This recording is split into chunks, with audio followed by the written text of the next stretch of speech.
Este es el tema 3.2 de energía eólica, en la que hablaremos de conceptos característicos, características y fuentes de datos. Aquí vamos a hablar de los tipos de generadores, partes de los generadores y su uso y una comparación entre los distintos tipos. Y luego vamos a hablar de cómo obtener datos de viento, de velocidad de viento, como una fuente para diseño de energía eólica. Es una base de datos disponible en Venezuela, que es la de la ENREL o de la NASA.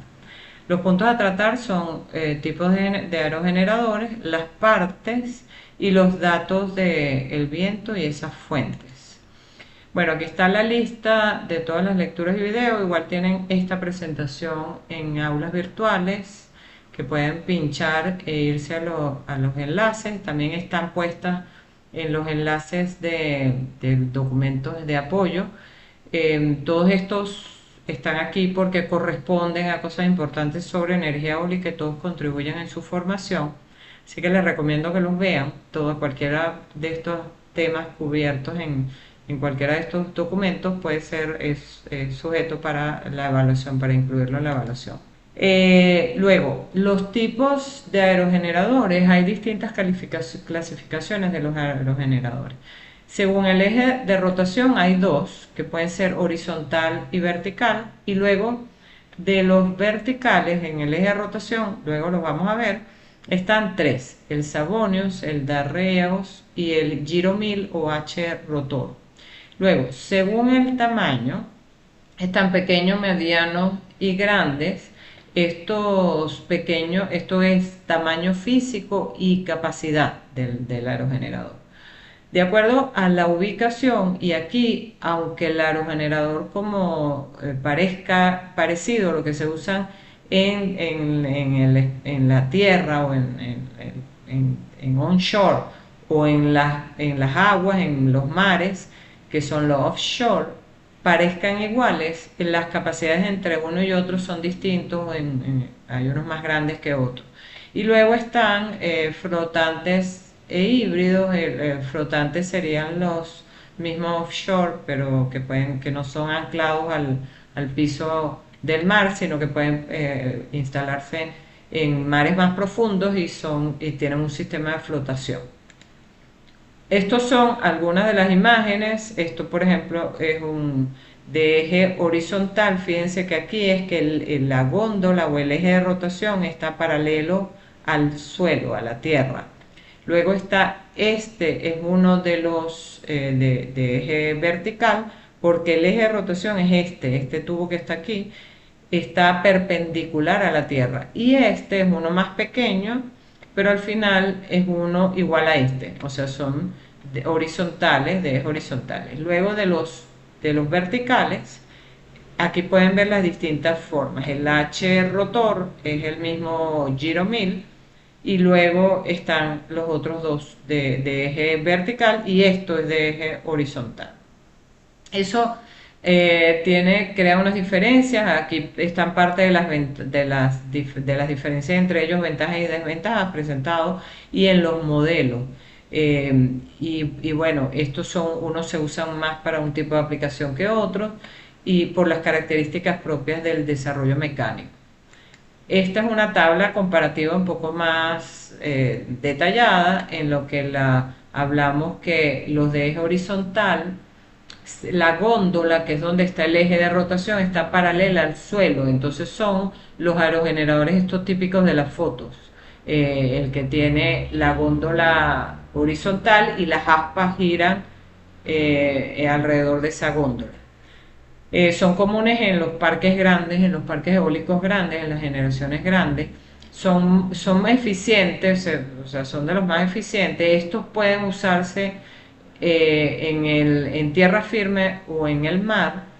Y la ventaja es que también la góndola se ubica para seguir la dirección del viento. Son más caros y la torre necesita más altura. Ese es uno de los problemas. ¿Por qué? Porque la pala del generador puede ser mucho más grande para poder sacar mayor cantidad de potencia del aerogenerador. Luego están los de eje vertical, Estos tienen el eje de rotación es perpendicular al suelo, es normalmente un tubo que rota. No necesitamos orientación constante. Estos tipos de aerogeneradores se usan también en aplicaciones muy pequeñitas. Necesitan menos altura, que puede usarse en grandes, pero también se usan en más pequeñas. Y sirven para vientos variables. Son menos eficientes, son mucho más complejos de diseñar y construir. Bueno, de los de eje vertical, entonces estaría la subdivisión de sabonios, que se usa principalmente para bombas de agua.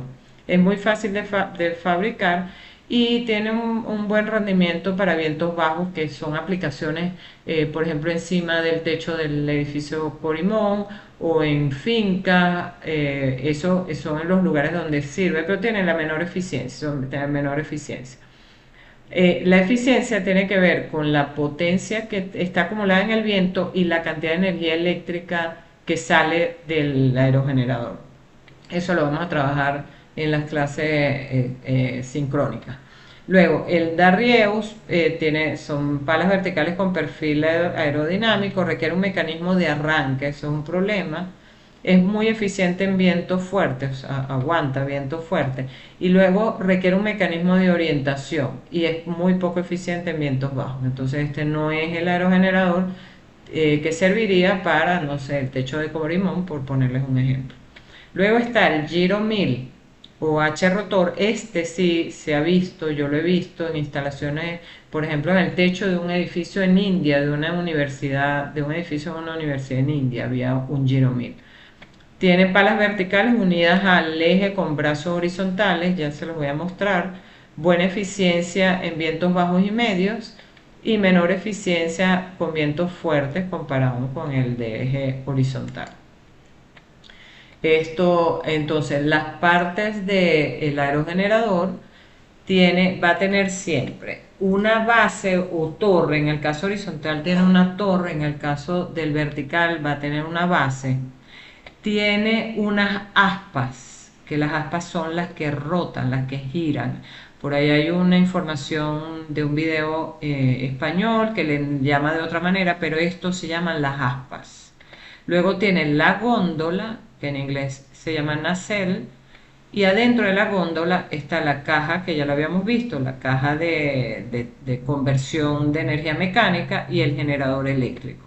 En este otro, bueno, las aspas van en forma redondeada, toda la generación y porque el eje es vertical, es perpendicular al suelo, ¿ves? Entonces este sería el eje que está rotando. Aquí estaría la caja de conversión del cambio de velocidades y aquí luego entra el generador. Eso es un poco, el concepto es que el que rota es este tubo que está aquí vertical, mientras que aquí lo que rota es un tubo horizontal que va aquí, que se conecta a donde están las aspas.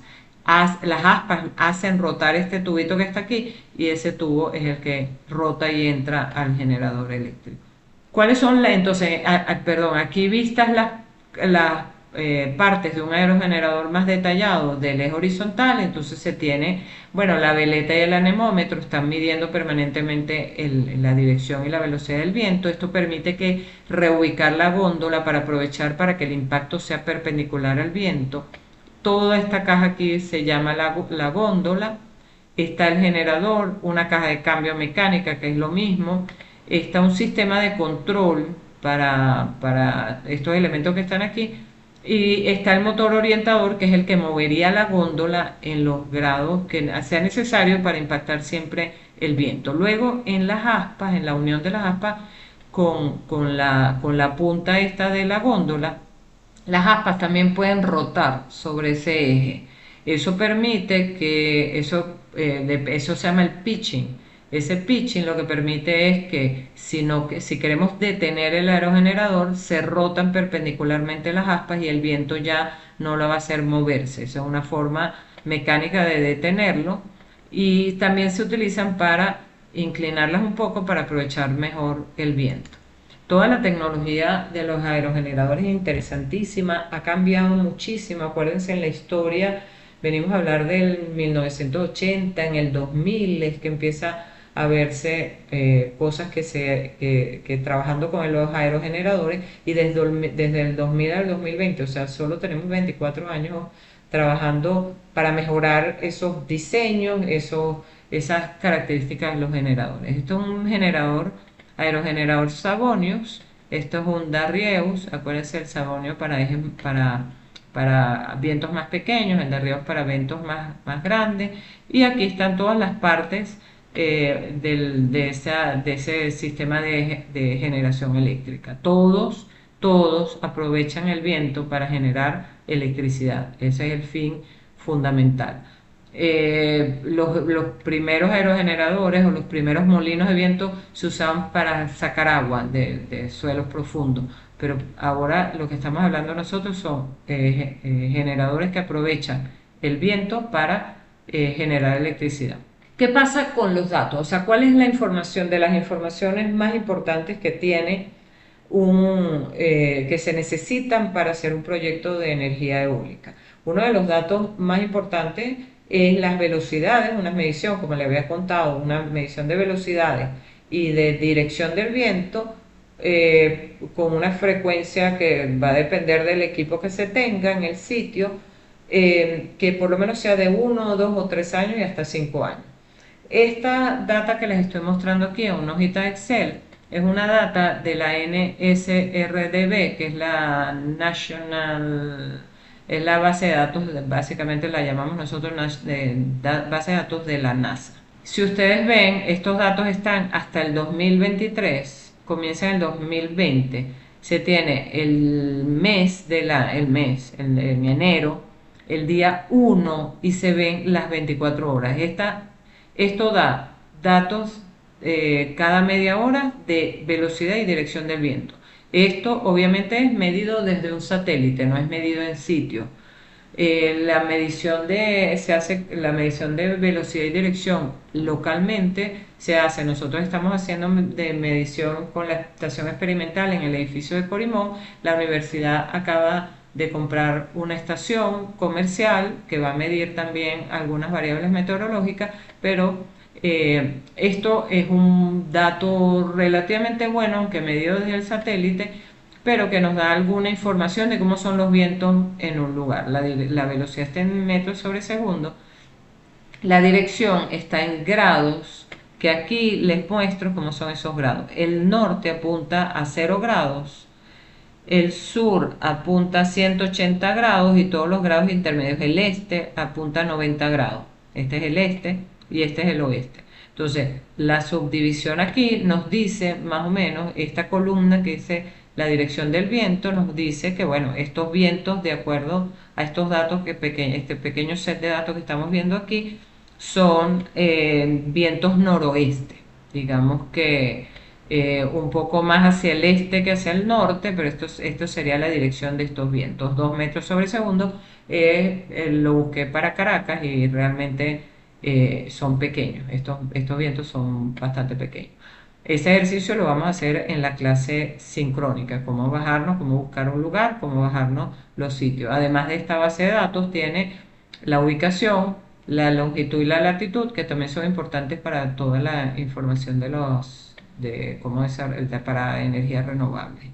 En la próxima clase vamos a hablar de los casos, el uso o el aprovechamiento de energía eólica en la tierra, no en el mar. Y luego la última parte de la materia, de esta materia, o de esta parte de la materia, sería los usos offshore. Muchísimas gracias.